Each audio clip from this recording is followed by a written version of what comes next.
I figure with all the talk about banning AR-15s and other things that we're hearing in the media, I'd give you all, I guess, my ideas on the whole thing. I am Canadian, so I do know a little bit about guns that have been banned.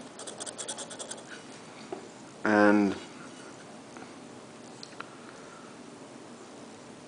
I really don't believe in banning guns and specific guns because of how they look or how many times I've seen them kill something in a movie.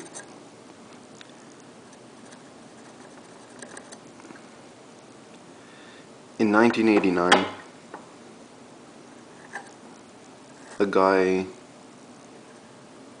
in Canada basically was mad that he wasn't able to get into L'École Polytechnique in Montreal, and that women were. He ended up walking into that school with a Mini 14, walking into a classroom, separating the women from the men, and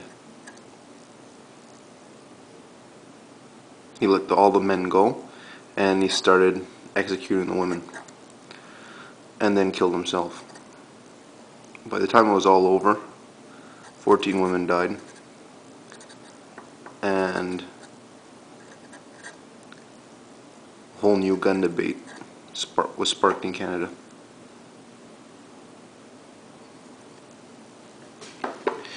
This gun debate, because people were being controlled by their emotions rather than their brains, sought to put in a whole bunch of laws, a lot like the ones that you guys are about to possibly get if all goes according to their plans. One of the big things was that the standard size magazines were no longer considered safe enough for the general public to use, so they reduced all magazine size for centerfire rifles, with a few exceptions, to 5 rounds, and pistols to 10 rounds.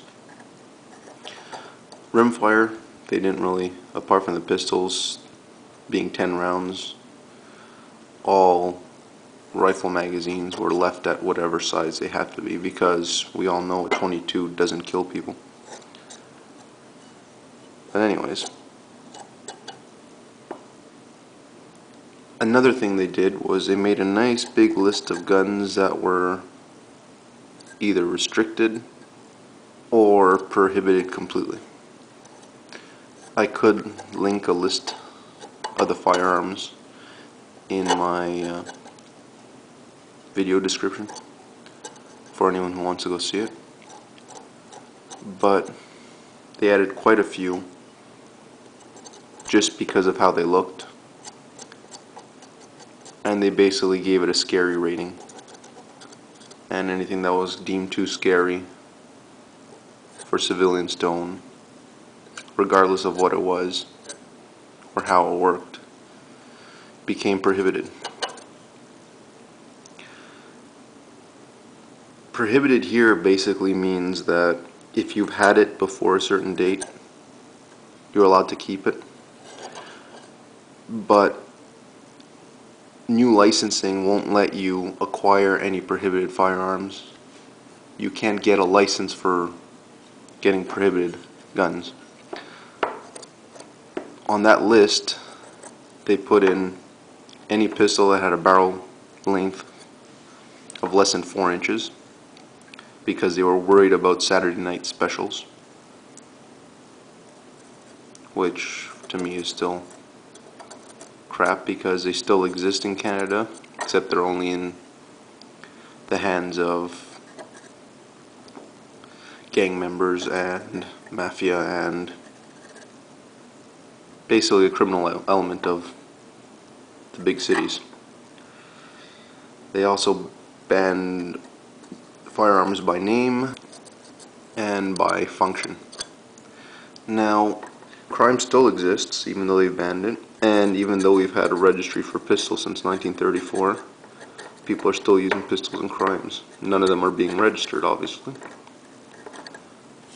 So a lot of these laws that they put in place did nothing to make us safer as a country. They just prevent me legally owning guns that are deemed too scary looking for me to own. And as I said, I'll link a list. Anyone who knows anything about guns will laugh at a lot of the suggestions on that list, because they have a bunch of different classes. They have the full auto class, which is normal. Even in the States, they've basically banned them. Converted semi-automatics, which means that it used to be an automatic rifle, but they've made them into semi-automatics. Those two you could almost have a justification for. The rest of the list is just ridiculous. But as I said, you could look through it and make your own judgment. But what I'm basically talking about here, and I figure I might as well warn you all about, is that all these guns being banned and made prohibited did nothing to make us safer. All it did was remove my freedom to choose what kind of firearm I was allowed to buy, even if it functioned like other firearms that I could buy. But some person who had no knowledge on firearms decided was too dangerous for us.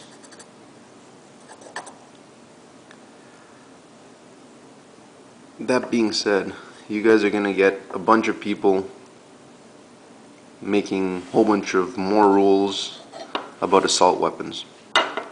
The problem here is that the danger in the definition.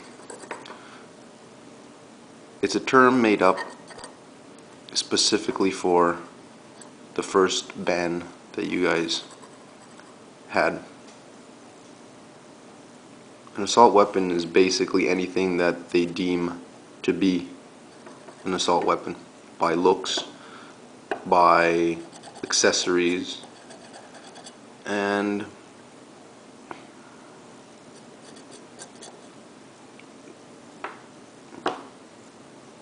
pretty much, as I said, anything they decide is a factor.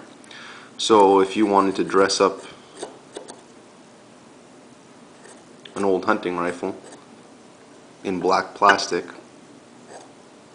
have a folding stock on it, or heat shield, shroud I guess you would call them, it could technically be considered an assault weapon because of the standards they put in place.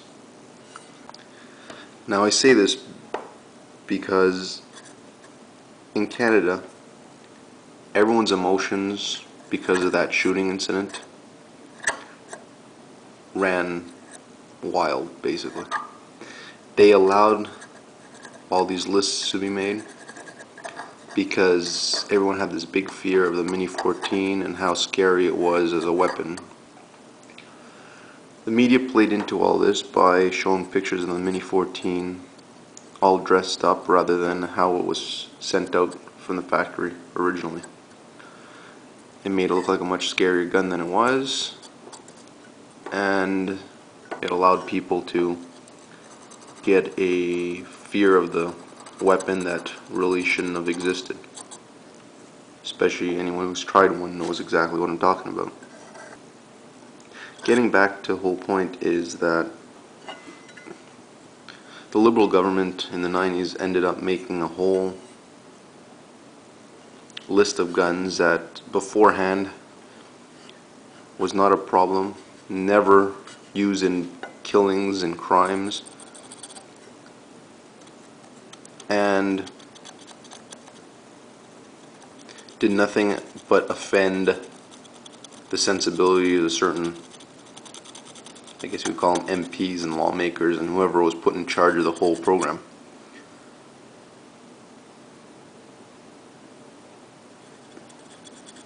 So we lost our freedom to choose what guns we were allowed to buy. Well, we wanted to buy. Just because some person who had no idea what guns were about made a list saying that we weren't allowed to buy them. Now the funny thing here, and the thing that I want to warn everyone about, is that they use the Mini 14 as a big example, and it started the whole ball rolling on these bans, basically, on all the prohibited list. And in the end, they left the Mini 14 completely alone. There was no special laws put into that gun. It's kept as a non-restricted, which means you could still take it out hunting and everything with you. But they banned a whole bunch of other rifles, pistols, and in the end they were able to basically rid Canada of a bunch of guns that really hadn't harmed anybody. Now I say this because in the States you're going to have the same problem. They're going to make a big stink about the AR-15, and whether or not they ban it isn't the issue. The issue is going to be that they're going to ban a whole bunch of other things with it, and it's not going to make your life any safer. They put in rules in 1980, well, in the 90s for us, after that incident, and yet we still had school shootings, including the Dawson school shooting, where a guy walked in with fully legal, restricted, which means he's not even supposed to be there with them, weapons, and shot up a school just because he felt like doing it. All these laws didn't make us safer, and they won't make you any safer either. Criminals don't like to follow laws. That's usually what makes them criminals. Why would you just add a whole bunch of more useless laws as a knee-jerk reaction to obviously a horrible event, but not something that's a very common occurrence?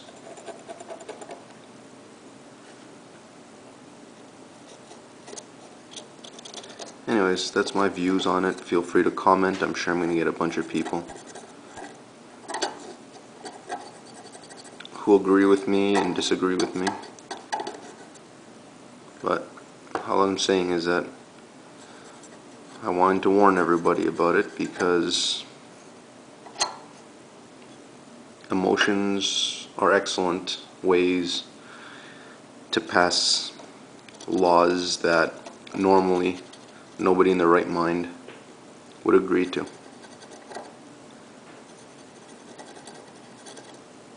So sometimes, no matter how bad something is that's happened, we've got to step back and really think, look at the facts, look at the real story, and use our minds rather than our hearts. I know it might sound a bit insensitive, and I don't believe people should be able to walk into schools, obviously, and kill a bunch of kids, but I also don't believe that because of people like that, everyone in a country should be punished. It's like when you're in school, you got one jackass causing trouble, and the whole class had to stay after school. Did you cause trouble? No. Yet you still were punished for it. And I guess the thing that links it to this whole thing is that I know people are going to say that children shouldn't have the fear to go to school and that, but even when you put these laws in, it won't change anything. They used an AR-15. Why? They had access to it. But did they not have access to that gun? Had it not been shown so often, they would have used something else.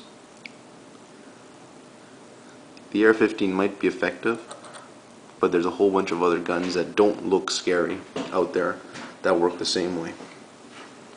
Unfortunately, if it could kill an animal, it could kill a person too. Anyways, all guns are dangerous in the wrong hands. We all know that. But knowing that and banning guns is not going to make it safer. Why? Because assuming that we do like England and completely ban handguns and everything, there's still over 50 murders with guns in England. There should be 0 according to the way the laws work. If nobody has a pistol, how are people getting killed by them?